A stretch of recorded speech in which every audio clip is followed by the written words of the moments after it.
चलिए स्टूडेंट, आज की क्लास से अपन जो है सीएमए फाइनल। सबसे पहले तो आप लोगों को बधाई हो, कॉन्ग्रेचुलेशंस इस बात का कि आपने इंटरमीडिएट अपने बोथ ग्रुप कंप्लीट कर लिए। कोई स्टूडेंट ने एक ग्रुप कंप्लीट किया, किसी ने दूसरे और किसी ने बोथ ग्रुप। अल्टीमेटली आपका इंटर कंप्लीट हो गया। अब आज की क्लास से हम लोग सीएमए फाइनल की जर्नी को शुरू कर रहे हैं। और मेरा जो कंट्रीब्यूशन आपको सीएमए फाइनल की जर्नी को लेकर के रहेगा, वो ग्रुप थर्ड के अंदर मैं आपको जो सब्जेक्ट मैटर पढ़ाऊंगा उस सब्जेक्ट मैटर का नाम है स्ट्रेटेजिक फाइनेंशियल मैनेजमेंट। तो आज की इस क्लास के अंदर मैं आपको इसके बारे में पूरा इंट्रोडक्शन बताऊंगा कि इस सब्जेक्ट मैटर के अंदर हम कौन कौन से टॉपिक्स पढ़ेंगे, उन टॉपिक्स से रिलेटेड क्या अंडरस्टैंडिंग हमको इस फाइनल के अंदर रखनी है, और इसके अलावा किस तरीके से हमारा कोर्स चलेगा, वो सारा इंट्रोडक्शन मैं आपको आज के इस वीडियो में बताऊंगा। तो चलिए स्टूडेंट, स्टार्ट करते हैं सब्जेक्ट मैटर को पढ़ना। देखिए, फाइनल में हमारे पास जो पेपर नंबर 14 है, स्ट्रेटेजिक फाइनेंशियल मैनेजमेंट। सबसे पहले बात करते हैं सब्जेक्ट मैटर के बारे में। यहां पर एक वर्ड फाइनेंशियल मैनेजमेंट के साथ नया जोड़ा गया है, स्ट्रेटेजिक। अब ये कैसे डिफरेंट है जो आप इंटर में फाइनेंस पढ़ के आए हो उससे? क्योंकि हम लोग अपने सीएमए की इंटरमीडिएट जर्नी में एक सब्जेक्ट मैटर पढ़ते हैं पेपर नंबर 11 में, जिसका नाम था financial management and data analytics. तो देखिए स्टूडेंट, इंटर में जो आपने फाइनेंशियल मैनेजमेंट पढ़ा, वो किसी कंपनी या बिजनेस के फाइनेंस को मैनेज करने से रिलेटेड बातचीत आपने करी। यानी फाइनेंस को मैनेज करने का मतलब कोई छोटा बिजनेस या कोई कंपनी फाइनेंस को जनरेट कैसे करती है, यानी फाइनेंसिंग डिसीजन कैसे लेती है, फिर उस फाइनेंस को बिजनेस में वो इन्वेस्ट करती है। तो इन्वेस्ट कहां करती है वो? तो आपको पता है, बिजनेस के फिक्स असेट्स में इन्वेस्टमेंट करती है और करंट असेट्स में इन्वेस्टमेंट करती है। तो फिक्स असेट्स में इन्वेस्टमेंट के लिए आपने एक चैप्टर पढ़ा था वहां पर कैपिटल बजटिंग का। और जब आप शॉर्ट टर्म इन्वेस्टमेंट्स यानी करंट असेट्स में इन्वेस्टमेंट करते हैं तो उसके लिए आपने चैप्टर पढ़ा था वर्किंग कैपिटल मैनेजमेंट का। तो बिजनेस के लिए पैसा जनरेट कैसे किया जाता है, उसको इन्वेस्ट कैसे किया जाता है, और फिर पूरे साल भर की बिजनेस की ऑपरेटिंग एक्टिविटी से जब फाइनल आप पूरा पैसा कमाते हो उस बिजनेस से, तो उसका डिस्ट्रीब्यूशन कैसे किया जाता है।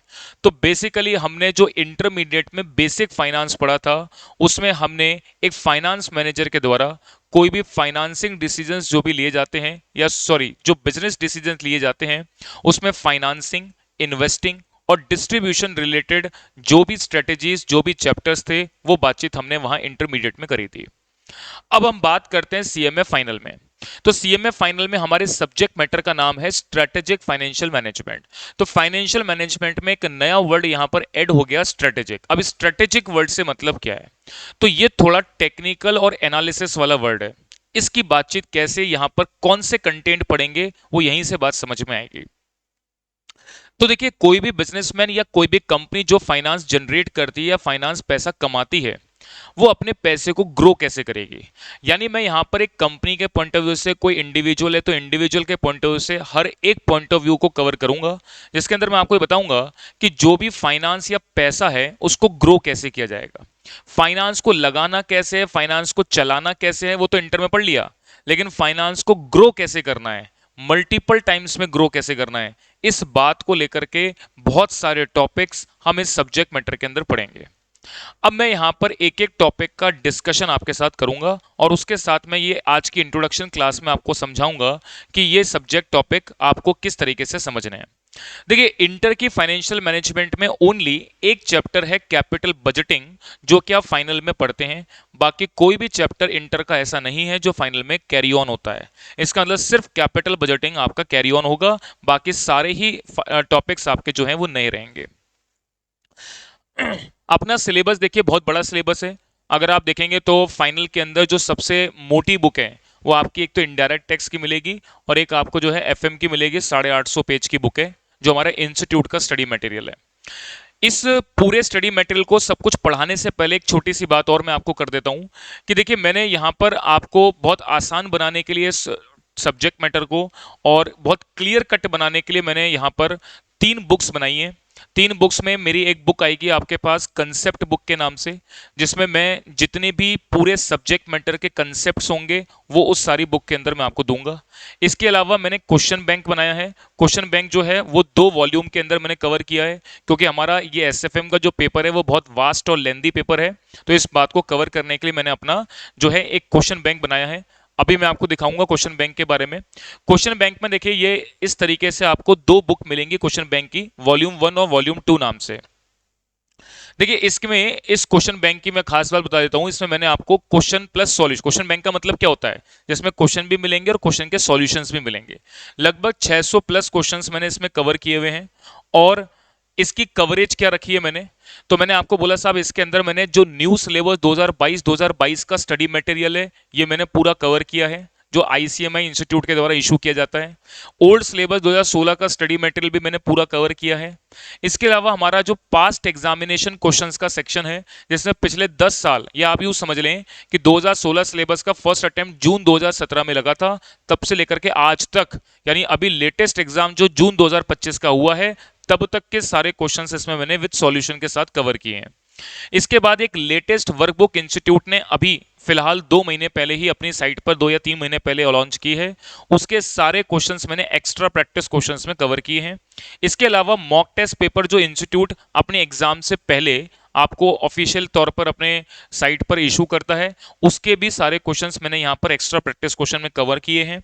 और इसके अलावा जो सीए फाइनल पेपर्स की मैं बात करता हूँ, देखिए इंटर लेवल पर आपको कवरेज ज़्यादा करने की ज़रूरत नहीं पड़ती, क्योंकि इंटर लेवल पर आप अपना मॉड्यूल ऑफ पास्ट एग्जाम करोगे, इनफ है। लेकिन फाइनल लेवल पर आपको मॉड्यूल के साथ साथ अपने कुछ एक्स्ट्रा प्रैक्टिस क्वेश्चंस भी कवर करने होंगे, जिसके तौर पर कई बार मैंने ये देखा कि सीए फाइनल के कुछ लेटेस्ट एग्जाम पेपर से भी क्वेश्चन पूछे जाते हैं, तो मैंने उसकी कवरेज भी करी है।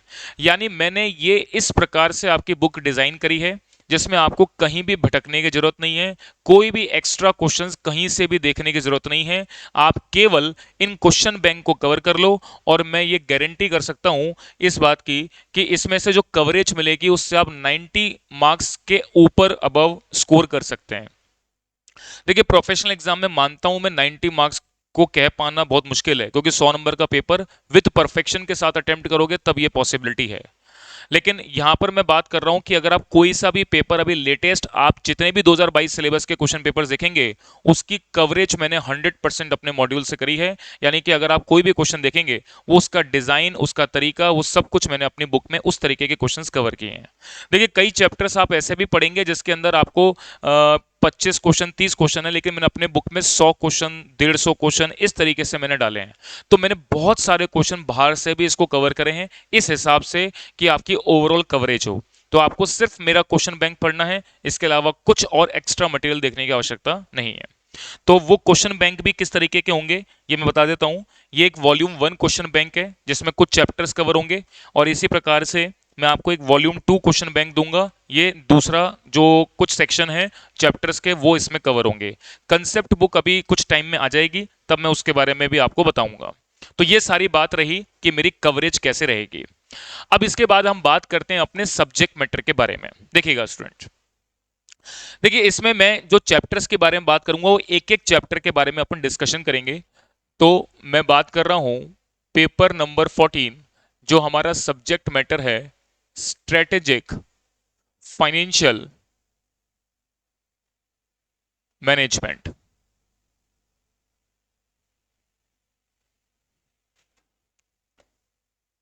अब इस सब्जेक्ट मैटर में आज की इस इंट्रोडक्शन क्लास में पूरे सब्जेक्ट मैटर में कवर होने वाले एक एक टॉपिक का अपन डिस्कशन करेंगे।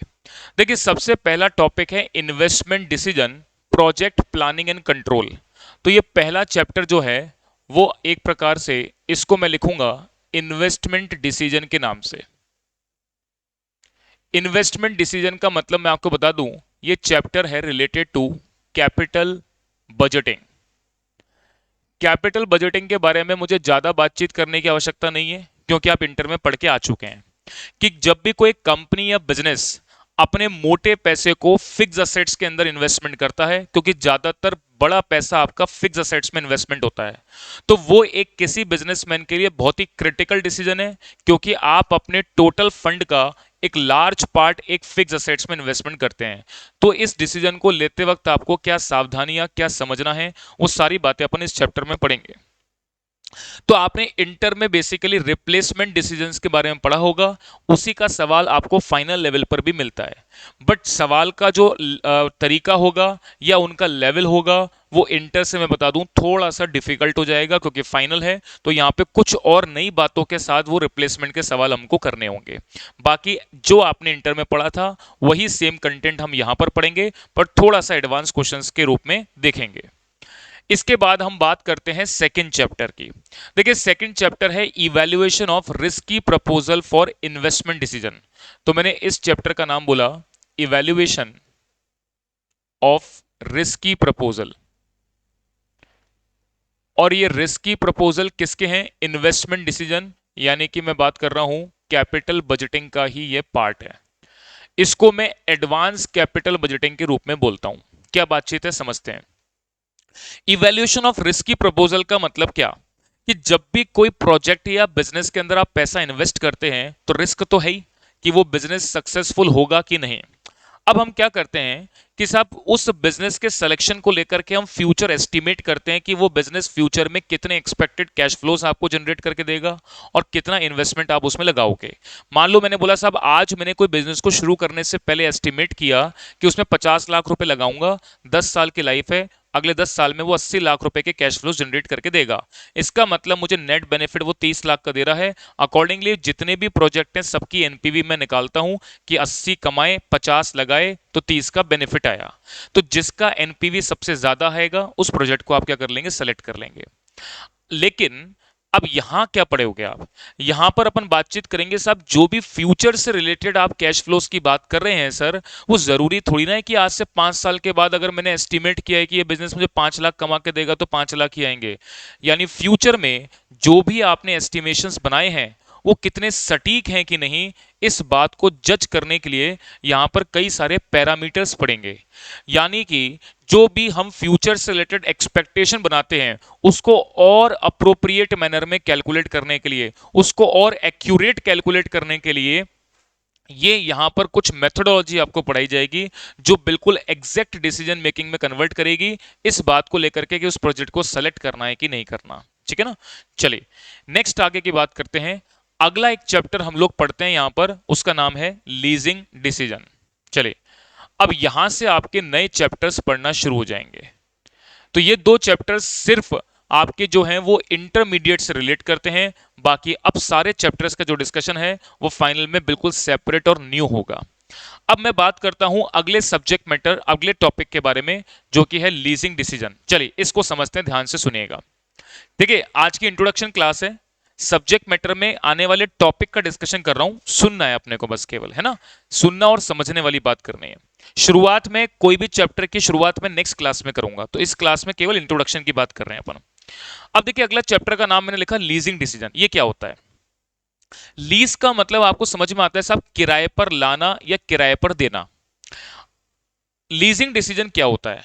जैसे मान लीजिए एज अ बिजनेसमैन मुझे कोई एक मशीन खरीदनी है और सपोज वो मशीन 50 लाख रुपए की बाजार में मिलती है, तो मेरे सामने दो ऑप्शन है कि अगर वो मशीन या तो मैं खरीद करके लाऊं या वही सेम मशीन कोई लीजिंग कंपनी से मैं किराए पर ले लूं।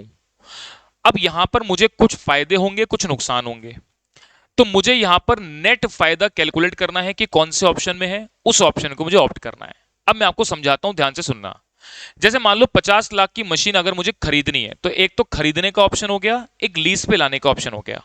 अगर मैं खरीदूंगा तो 50 लाख रुपए मेरे घर पे नहीं है, तो मैं क्या करता हूं, बाजार से लोन लेकर, बहुत ध्यान से सुनना है मेरी बातों को, आपका दिमाग का लेवल मैं बता देता हूं यहां पर जो होगा वो बहुत अप्लाई होने वाला है। ये बहुत सारे क्रिटिकल टॉपिक्स हैं, मैं एक जस्ट इंट्रोडक्शन आपके सामने रख रहा हूं कि पूरे सब्जेक्ट मैटर में आपको पढ़ना क्या है।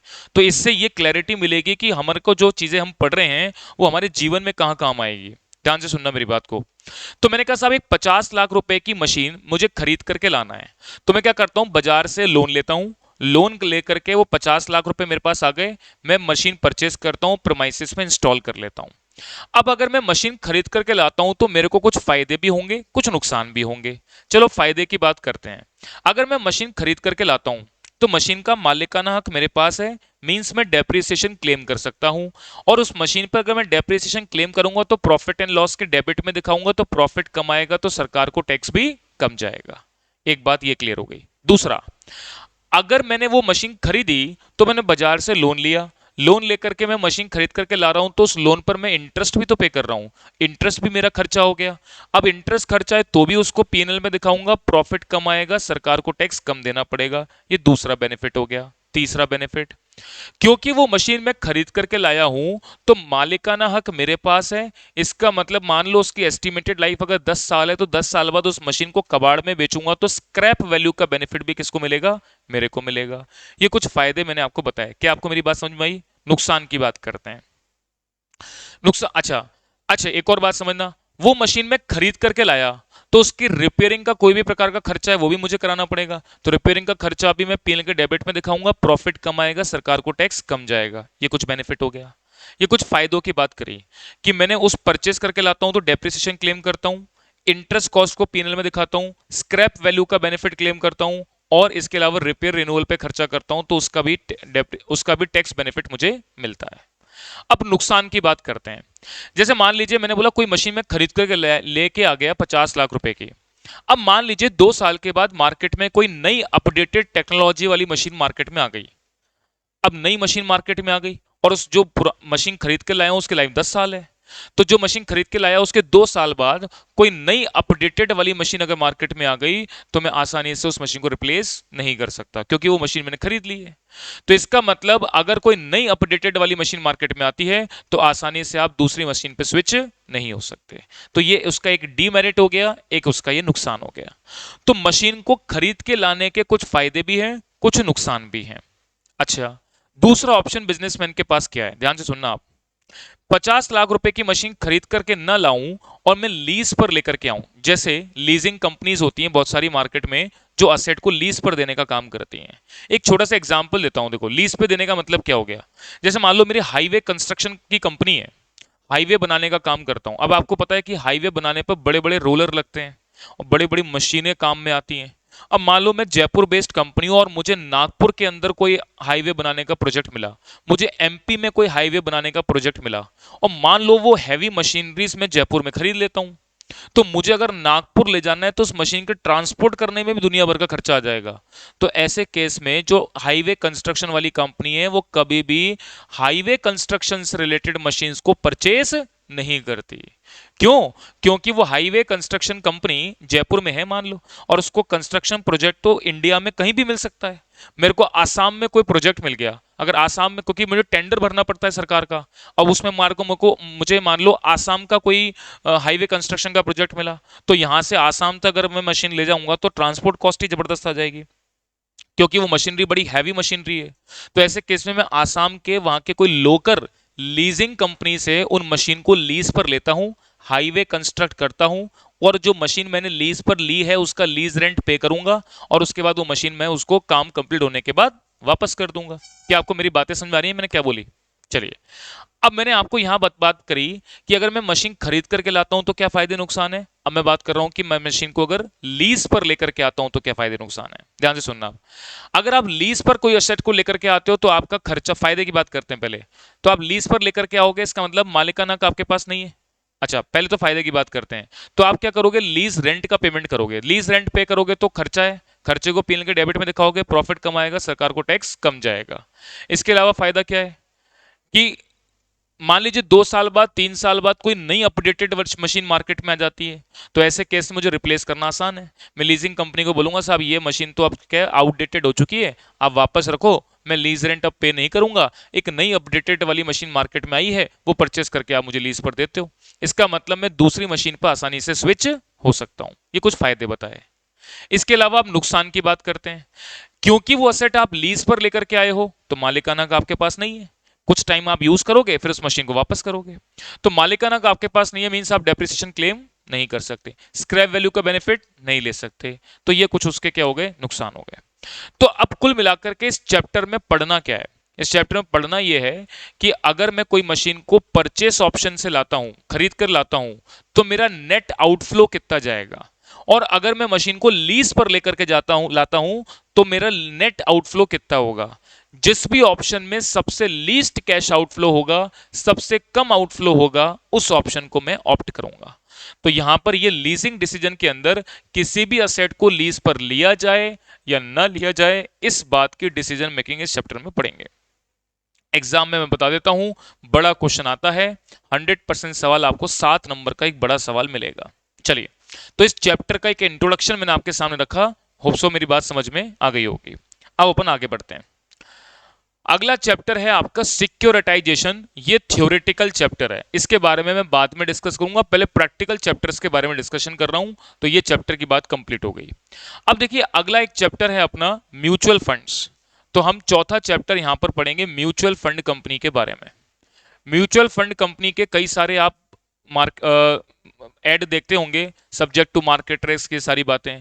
तो मैं आपको पूरा म्यूचुअल फंड कंपनी के चैप्टर में सारा डिस्कशन करूंगा कि म्यूचुअल फंड कंपनी काम कैसे करती है, कौन कौन से म्यूचुअल फंड्स मार्केट में होते हैं, म्यूचुअल फंड्स का सिलेक्शन कैसे किया जाता है, म्यूचुअल फंड काम क्या करता है। सबसे पहला चैप्टर मेरा यही रहने वाला है। तो अभी मैं इसका डिस्कशन नहीं कर रहा, क्योंकि कल की क्लास से जब मैं कोई सब्जेक्ट टॉपिक आपका शुरू करूंगा, तो वो सबसे पहला चैप्टर ही कौन सा होगा, म्यूचुअल फंड्स। चलिए, तो सबसे पहले मैं आपको वो टॉपिक्स पढ़ाऊंगा जो एडवांस फाइनेंस के हैं, यानी जो आपने नहीं पढ़े हुए हैं। तो अक्सर मैं कैपिटल बजटिंग सबसे एंड में पढ़ाता हूं, बाकी चैप्टर्स जो आपने नहीं पढ़े होते हैं सबसे पहले अपन उसको लेते हैं। तो ये म्यूचुअल फंड्स के बारे में अभी डिस्कशन नहीं कर रहा, ये कल की क्लास में जब फ्रेश अपन स्टार्ट करेंगे तब इसके बारे में बात करेंगे। इसके बाद अपन एक चैप्टर पढ़ेंगे जिसका नाम है equity and bond valuation. Equity and bond valuation, अब ये क्या बातचीत है? इक्विटी वैल्यूएशन से आप क्या समझते हैं?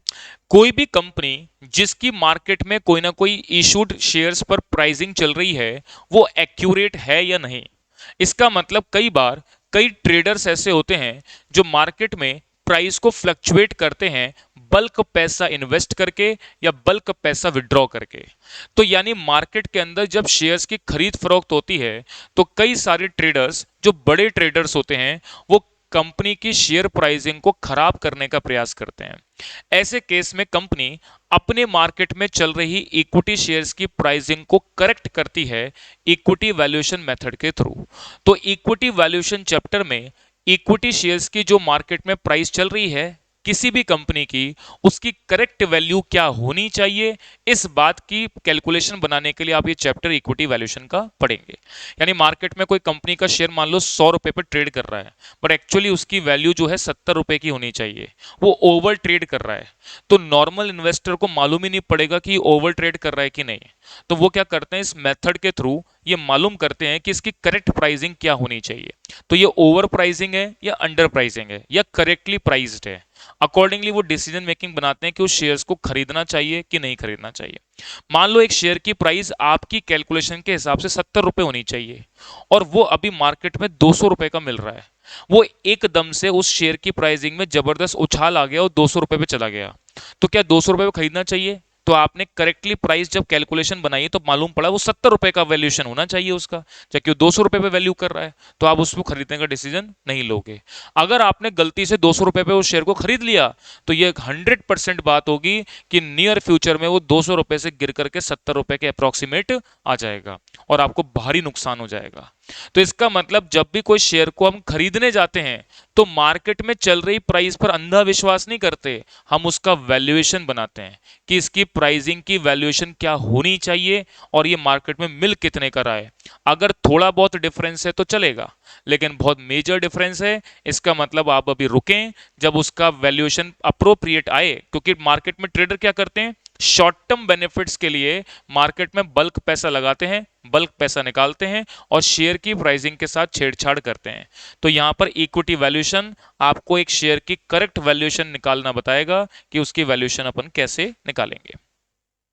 एक आता है बॉन्ड वैल्यूएशन। बॉन्ड क्या होते हैं? आपने सुना होगा कि साहब डिवेंचर्स, बॉन्ड, इस तरीके से आपने सुना होगा। कंपनी क्या करती है कि जैसे इक्विटी शेयर्स इशू करती है, जैसे मैं कंपनी इक्विटी मार्केट में इशू करी, पैसा लिया इन्वेस्टर से और अपने कंपनी में लगाया। सिमिलरली इसी प्रकार से मैं मार्केट में इन्वेस्टर्स को बॉन्ड इशू करता हूं और पैसा लेता हूं और अपनी कंपनी में लगाता हूं। लेकिन इक्विटी शेयर होल्डर को कंपनी क्या पे करती है? डिविडेंड।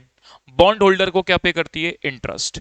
यानी बॉन्ड भी एक प्रकार से कंपनी के पॉइंट ऑफ व्यू से सोर्स ऑफ फाइनेंस है। इसका मतलब इसके थ्रू कंपनी कंपनी चलाने के लिए पैसा जनरेट करती है।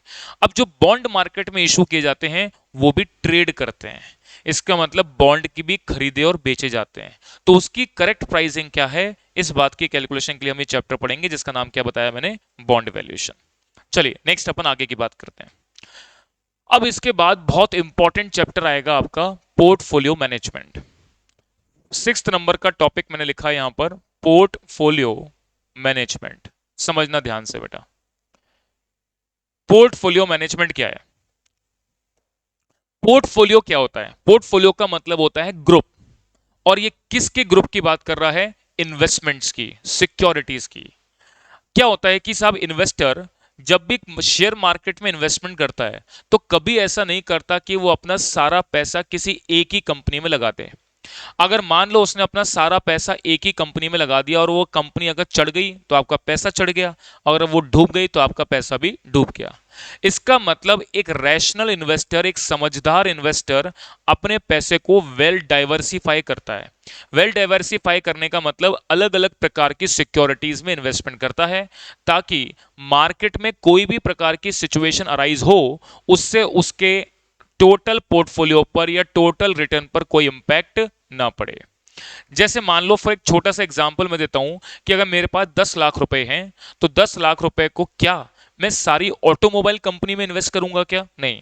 जैसे मान लो एक कंपनी, आप जैसे मान लो आप कोई मेडिकल लाइन वाली कंपनी पकड़ें, जैसे रेनबेक्सी कंपनी हो गई, सिप्ला कंपनी हो गई, और भी कंपनियां जो इसके अंदर आती हैं दवाइयों बनाने वाली। तो ये एक सेक्टर स्पेसिफिक कंपनीज हो गई। अगर मान लो दवाई बनाने वाली कंपनी में कोई रूल्स एंड रेगुलेशन आते हैं या कुछ इस प्रकार के नॉर्म सरकार के आते हैं जिससे इस पर इंपैक्ट पड़ेगा तो पूरी इंडस्ट्री इंपैक्ट करेगी। तो मैं अपने पैसे को सारा, अब जैसे आप कहेंगे साहब अलग अलग कंपनी में लगाना है, तो अलग अलग कंपनी में अलग अलग कंपनी भी प्लस अलग अलग सेक्टर वाइज स्पेसिफिक इन्वेस्टमेंट भी करूंगा। यानी ऑटोमोबाइल इंडस्ट्री में अलग लगाऊंगा, मैं कुछ एक कंपनी पकड़ूंगा, एक मेडिकल लाइन वाली कंपनी अलग पकड़ूंगा मैं, गारमेंट इंडस्ट्री की अलग पकड़ूंगा मैं, है ना, टॉय बनाने वाली कंपनी अलग पकड़ूंगा मैं। इस प्रकार से अलग अलग कंपनी में मैं इन्वेस्टमेंट करूंगा। कुल मिलाकर के बात समझने की क्या है, इस चैप्टर के अंदर आप क्या समझेंगे कि कोई भी इन्वेस्टर के द्वारा जब भी शेयर मार्केट में पैसा लगाया जाता है तो उसको वेल डाइवर्सिफाई कैसे किया जाए, अलग अलग सिक्योरिटी का सिलेक्शन कैसे किया जाए, और आप अपने पैसे को अलग अलग जगह पर रख करके कैसे अपने आप के टोटल रिटर्न को सिक्योर कर सकते हो, उस बात की जानकारी ये चैप्टर आपको देगा। यानी कि आप अपना पोर्टफोलियो डिजाइन कैसे करते हो और उसको मैनेज कैसे करते हो, उस बात को लेकर के बताएगा। मेरी बात समझ में आ रही है आपको। चलिए अब नेक्स्ट अपन आगे की बात करते हैं। इसके बाद हमारे पास दो सबसे इंपॉर्टेंट चैप्टर आएंगे। एक है फाइनेंशियल रिस्क मैनेजमेंट, जिसको मैं फाइनेंशियल डेरिवेटिव्स के नाम से बोलूंगा। तो अगले चैप्टर के बारे में लिखते हैं, पॉइंट टॉपिक नंबर 7, ये है डेरिवेटिव। देखिए मैंने जो आपको ये चैप्टर लिखवाया ना, ये मेरी बुक में ये पहले 5 चैप्टर, ये 5 चैप्टर आपके वॉल्यूम 1 में कवर किए हैं मैंने, और ये जो बाकी के 3 चैप्टर हैं ये मैं वॉल्यूम 2 में कवर कर रहा हूं। तो मैंने यहां पर बात करी, जैसे मेरी पहली बुक है वॉल्यूम 1, तो इस वॉल्यूम 1 में भी अगर आप देखेंगे तो इसमें भी कवरेज जो है वो कौन कौन से चैप्टर की है, investment decision, risky proposal, leasing, equity bond valuation और म्यूचुअल फंड। तो ये 5 चैप्टर आपके यहां पे कवर होंगे। इसके बाद पोर्टफोलियो डेरिवेटिव दूसरे वाले पार्ट में है। चलिए सबसे पहले अपन बात करते हैं डेरिवेटिव्स के बारे में। देखिएगा डेरिवेटिव्स में आप 4 प्रकार के टॉपिक पढ़ते हैं। एक है फ्यूचर एंड फॉरवर्ड, एक चैप्टर पढ़ेंगे आप इसमें ऑप्शंस, एक चैप्टर आप इसमें पढ़ेंगे स्वैप एंड स्वैप्शन, एक चैप्टर आप यहां पर पढ़ेंगे फॉरवर्ड रेट अग्रीमेंट। मैं जर्नलाइज इंट्रोडक्शन आपको दूंगा, ये इस पॉइंट ऑफ व्यू से ताकि आपका इंटरेस्ट इस सब्जेक्ट मैटर के प्रति बने। तो अगला एक बहुत इंपॉर्टेंट चैप्टर है डेरिवेटिव्स। ये बेसिकली शेयर मार्केट में आपको ट्रेडिंग करना सिखाता है कि हम बिजनेस की ट्रेडिंग कैसे करते हैं, हम शेयर मार्केट के अंदर खरीद फरोख्त कैसे करते हैं, वो सारी बातचीत आप इस पर्टिकुलर चैप्टर के अंदर पढ़ेंगे। देखिए डेरिवेटिव क्या होता है और ये क्या बातचीत है, इसका एक छोटा सा इंट्रोडक्शन अपन समझते हैं। देखिए डेरिवेटिव एक प्रकार का इंस्ट्रूमेंट है।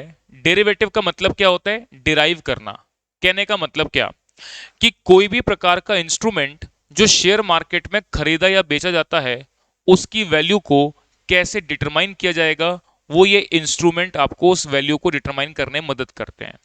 और ये इंस्ट्रूमेंट को ट्रेड क्यों किया जाता है, कोई भी शेयर मार्केट में होने वाले लॉसेस को सेट ऑफ करने के लिए या कम करने के लिए मैं यूज में लेता हूं। एक छोटे से एग्जांपल से मैं आपको समझाता हूं, एक अच्छी मदद मिलेगी समझने के लिए। जैसे मान लो मैं इंपोर्ट एक्सपोर्ट का काम करता हूं और मैंने कोई सामान अमेरिका के किसी कस्टमर को एक्सपोर्ट किया आज $10,000 का। आज मान लीजिए $1 की कीमत 80 रुपए चल रही है। तो अगर वो कस्टमर मेरे को पैसा देता तो 10,000 इंटू 80 का मतलब मेरी जेब में कितना रुपया आता, 8 लाख रुपए मेरी जेब में आते। लेकिन वो कस्टमर कहता है साहब मैं पैसा आज ना देके आपको 3 महीने बाद दूंगा। और मुझे डर इस बात का है साहब, आज से 3 महीने बाद उस डॉलर की कीमत 80 से घट के कितनी रह गई, 70 रुपए रह गई। तो वो डॉलर तो 10,000 देगा, पर 70 से कन्वर्ट करके जेब में आए कितने, 7 लाख। तो आज मैंने कोई सामान एक्सपोर्ट किया तो 8 लाख बनते, पर अगर आज से 3 महीने बाद डॉलर आएंगे तो वो रह जाएंगे कितने, 7 लाख रुपए। तो इसका मतलब मेरे 1 लाख रुपए का एक नुकसान मेरे दिमाग में मेरे चल रहा है कि आज से 3 महीने के बाद भविष्य में 1 लाख का नुकसान हो सकता है। अब इस नुकसान से बचने के लिए मैं इन डेरिवेटिव इंस्ट्रूमेंट्स का यूज करता हूं। ये डेरिवेटिव इंस्ट्रूमेंट मेरी मदद क्या करेंगे, कि वो 1 लाख रुपए का जो लॉस है उसको खत्म नहीं कर देंगे, ये उसको कम कर देंगे। यहां पर डेरिवेटिव इंस्ट्रूमेंट शेयर मार्केट के वो इंस्ट्रूमेंट हैं जो आप कोई भी प्रकार के लॉसेस को कम करने के लिए यूज करते हैं। अब कैसे होता है वो सारी बातचीत अपन इस चैप्टर में डिटेल में पढ़ेंगे जब मैं इसके बारे में बताऊंगा। तो मेरा लॉस जो मेरे को दिमाग में 1 लाख रुपए का एस्टिमेशन है, अब देखो भविष्य में 3 महीने बाद 70 रुपए रहेगी शेयर की प्राइस, सॉरी डॉलर की कीमत, 72 रुपए रहेगी, 75 रुपए रहेगी, नहीं मालूम ना मुझे, कुछ भी हो सकती है। तो आपका लॉस कम हो जाएगा, पूरी तरह से खत्म नहीं होगा। तो इस लॉस को कम करने के लिए डेरिवेटिव इंस्ट्रूमेंट का यूज किया जाता है। अब मैं एक एक के बारे में डिस्कशन नहीं करूंगा, ये सारे इंस्ट्रूमेंट्स हैं जो मदद करते हैं आपके शेयर मार्केट के लॉसेस को कम करने में। ठीक है, चलिए अब एक टॉपिक और है इसमें, वो है foreign exchange, foreign exchange and risk management, and risk management. हाँ जी, अब ये क्या है foreign exchange and risk management, समझना।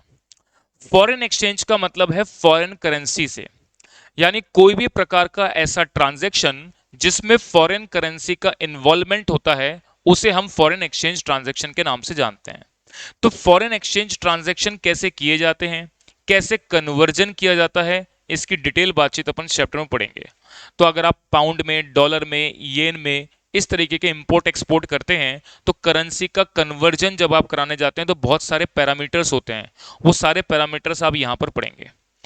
और दूसरा रिस्क मैनेजमेंट, फॉरेन करेंसी में जैसा मैंने अभी एक एग्जांपल दिया इंपोर्ट एक्सपोर्ट का, तो यहां पर कोई ना कोई रिस्क भी है। जैसे मैंने कोई सामान एक्सपोर्ट किया, आज $1 की कीमत 80 रुपए चल रही है, बट वो डॉलर आज ना मिल करके अगर मुझे 3 महीने बाद या 4 महीने बाद मिलता है तो डॉलर की कीमत कितनी रहेगी, 70 रुपए। तो इसका मतलब 10 रुपए पर डॉलर का क्या हो गया, रिस्क हो गया, रिस्क हो गया। भाई आज अगर मैंने सामान 80 रुपए, आज मैंने एक्सपोर्ट किया तो $1 की कीमत 80 रुपए, तो अगर मान लो $1 का सामान एक्सपोर्ट किया तो कितना आता, 80 रुपए। लेकिन वो कस्टमर मुझे आज पैसा नहीं देगा, 3 महीने बाद देगा। और 3 महीने बाद डॉलर की कीमत अगर 70 रुपए रह गई तो मुझे कन्वर्ट कराने पर कितने रुपए मिलेंगे, 70 रुपए। तो 10 रुपए का पर डॉलर क्या हो गया, नुकसान। तो ये क्या है, रिस्क है। अब इस रिस्क को मैनेज करने के लिए बहुत सारी स्ट्रेटेजीज मैं आपको पढ़ाऊंगा कि वो कौन कौन सी ऐसी स्ट्रेटेजी हैं जो आप लगा करके अपने होने वाले लॉसेस को क्या करते हैं, कम करते हैं। तो ये चैप्टर अपने आप में बहुत क्रिटिकल चैप्टर कहे जाते हैं। इसका मतलब आप ये समझें, इसके अंदर दिमाग का बहुत यूज होगा। आप कुल मिलाकर के मैं एक छोटी सी बात बच्चों को कहता हूं कि आप चाहे फाउंडेशन पढ़ते हैं, इंटर पढ़ते हैं, फाइनल पढ़ते हैं, इसमें 1 से लेके 20 पेपर तक में जितनी बातें पढ़ाई जाती हैं सब समझ में आती हैं, आसानी से समझ में आएंगी, कोई बहुत मुश्किल भी नहीं है। लेकिन इनको समझने के लिए आपको दिमाग अप्लाई करना पड़ेगा, मीन्स आपका थोड़ा सा मेहनत लगेगा। तो इसलिए थोड़े से क्रिटिकल चैप्टर बोले जाते हैं। तो ये चैप्टर अपने आप में सवा सवा महीने चलने वाले अपने आप में चैप्टर्स हैं। और ये जो मैंने हैं 3 chapter, portfolio, derivative and forex, ये मैंने वॉल्यूम नंबर 2 में कवर किया है। अगर आप ये वॉल्यूम 2 की जो मैं बुक आपको दूंगा, ये जो बुक है वो आपकी 391 पेज की है। इसमें पोर्टफोलियो, डेरिवेटिव और फॉरेक्स, ये 3 चैप्टर ही पूरे इस पूरे मॉड्यूल में 400 पेज की बुक में अकेले ये 3 चैप्टर कवर्ड हैं। जैसे फॉरेक्स की अगर आप बुक में जाओगे तो आपको सीएमए इंस्टीट्यूट के स्टडी मटेरियल में 30 से 35 सवाल दे रखे हैं, लेकिन मैंने अपनी बुक में 150 सवाल डाले हैं। यानी कि आप समझ पा रहे हो कि मैंने अगर 125 क्वेश्चन आपके और ऊपर डाले हैं आपकी बुक के अलावा, तो मेरा पॉइंट ऑफ व्यू वहां पर इस बात का है कि आपकी प्रैक्टिस बढ़िया से बढ़िया हो सके, आप अच्छी तरह से उसको कर सकें। ठीक है ना। चलिए, ये बात तो मैंने यहां पर करी कोर्स इंट्रोडक्शन की। एक छोटी सी बात और रह गई यहां पर। एक चैप्टर यहां पर आप पढ़ते हैं डिजिटल फाइनेंस का। डिजिटल फाइनेंस का मतलब जैसे क्रिप्टो करेंसी के बारे में आपने सुना होगा, इसके अलावा यूपीआई पेमेंट सिस्टम ट्रांजैक्शंस होते हैं। तो जो भी फाइनेंसिंग एक्टिविटी एक बिजनेस के अंदर डिजिटल फॉर्म में होती है, उन सभी टर्म्स को यहां पर एक्सप्लेन किया जाएगा, जो कि 5% की वेटेज वाला सेक्शन है। अब ये परसेंटेज ऑफ वेटेज हालांकि लिखे हुए अलग अलग हैं और अप्रोक्सीमेट इतने ही रहते हैं, बट एग्जाम में क्या रहेगा वो मैं सेपरेट चर्चा करूंगा, इसके बारे में जब चैप्टर आएगा तब बात करेंगे। तो ये मैंने कोर्स का आपके सामने इंट्रोडक्शन रखा कि कौन कौन से टॉपिक्स हम इस पूरे सेक्शन के अंदर पढ़ेंगे। इसमें मैंने एक थ्योरेटिकल पॉइंट ऑफ व्यू से आपको बात करी, सिक्योरिटाइजेशन थ्योरेटिकल डिस्कशन है और ये डिजिटल फाइनेंस थ्योरेटिकल डिस्कशन है। तो ये मेरे प्रैक्टिकल कंसेप्ट का पार्ट नहीं है, इसलिए क्वेश्चन बैंक में इसको कुछ नहीं मिलेगा। ये सब कंटेंट आपको मेरी कंसेप्ट बुक में मिलेगा, जहां मैंने बहुत सिंप्लीफाई मैनर में सारी नोटिंग को नोट करवा रखा है, जिसको मैं अपने कंसेप्ट बुक से पढ़ाऊंगा। वो कुछ दिन में आएगी, तब उसके बारे में मैं डिस्कशन करूंगा।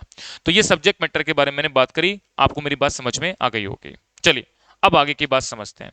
अब देखिए, ये जो अपना एसएफएम का मेरा सब्जेक्ट मैटर चलेगा, ये कोर्स लगभग 8 महीने का कोर्स है। मैं 8 मंथ आपको इसको पढ़ाऊंगा। इसमें चैप्टर्स, कई चैप्टर्स ऐसे हैं जो पूरा एक एक महीना चलते हैं। जैसे कैपिटल बजटिंग के 2 चैप्टर्स हैं, पूरा 1 महीना कंज्यूम करेगा। लीजिंग का चैप्टर पूरा 1 महीना कंज्यूम करेगा। पोर्टफोलियो पूरा 1 महीना कंज्यूम करेगा। डेरिवेटिव 1.25 महीना, फॉरेक्स 1.25 महीना कवर करेगा। और इसके अलावा बाकी मिसलिनियस टॉपिक्स हैं, वो 15-15 दिन, 20-20 दिन, जैसे इक्विटी बॉन्ड वैल्यूएशन आपके अकॉर्डिंगली कवर करेंगे। तो ये सारी बातें मैंने बताई। इसके लिए कॉपी आपके कम से कम 3 से 4 अलग अलग कॉपी भरेंगी, जिसमें मैं आपको स्पेसिफिक करता हूं। डेरिवेटिव की एक सेपरेट कॉपी बनानी है, पोर्टफोलियो की एक सेपरेट कॉपी बनानी है, फॉरेक्स की एक सेपरेट कॉपी बनानी है। 3 कॉपी तो ये हो गई। और चौथी कॉपी जो बनेगी वो बाकी सारे टॉपिक की होगी, जिसमें कैपिटल बजटिंग भी आ जाएगा, लीजिंग भी आ जाएगा, म्यूचुअल फंड भी आ जाएगा, इक्विटी बॉन्ड वैल्यूएशन भी आ जाएगा।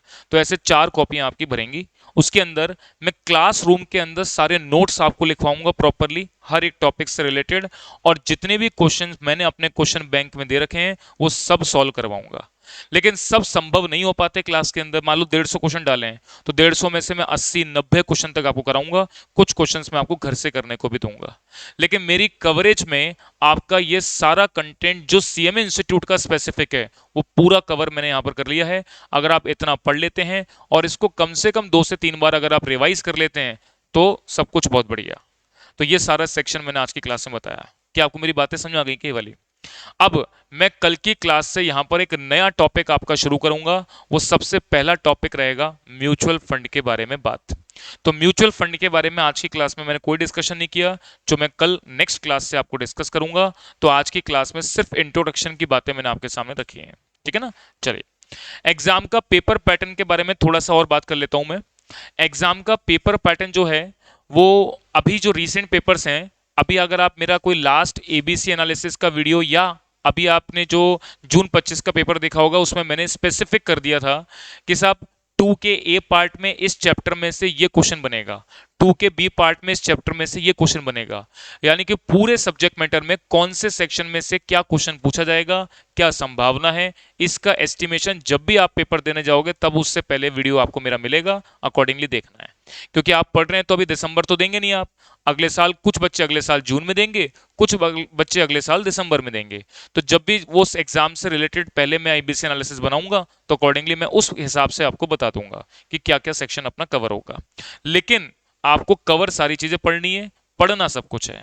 जैसे अगर मैं बात करता हूं तो अभी जो रिसेंट अपने ऑल इंडिया रैंक्स आई हैं, उसमें जो ऑल इंडिया रैंक 3 है उसके एसएफएम में 80 नंबर हैं। एक कमल तुलसवानी स्टूडेंट हैं अपने 37, उनकी एसएफएम में 70 नंबर हैं। और एक अनामिका है, उनके एसएफएम में 65 मार्क्स हैं।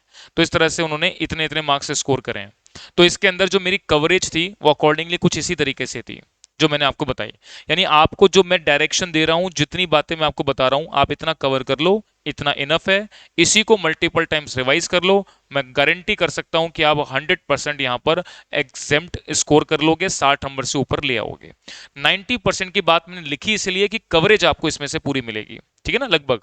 और 10% तो प्रोफेशनल एग्जाम है, 10-20%, क्योंकि 128 नंबर का पेपर है, 10-20% ऊपर नीचे कैसे भी तरीके का क्वेश्चन बन सकता है, क्योंकि फाइनल है, प्रोफेशनल है, तो क्वेश्चन अपने अकॉर्डिंगली बन सकते हैं। पर कवरेज अगर आपने इतनी कर ली तो आप मैक्सिमम स्कोर कर सकते हैं। मेरी बात समझ आ गई क्या? चलिए, तो अगली क्लास के अंदर अपन अब पहला चैप्टर शुरू करेंगे म्यूचुअल फंड कंपनी का। आज की क्लास में इतना रखते हैं, मिलते हैं नेक्स्ट क्लास में। धन्यवाद।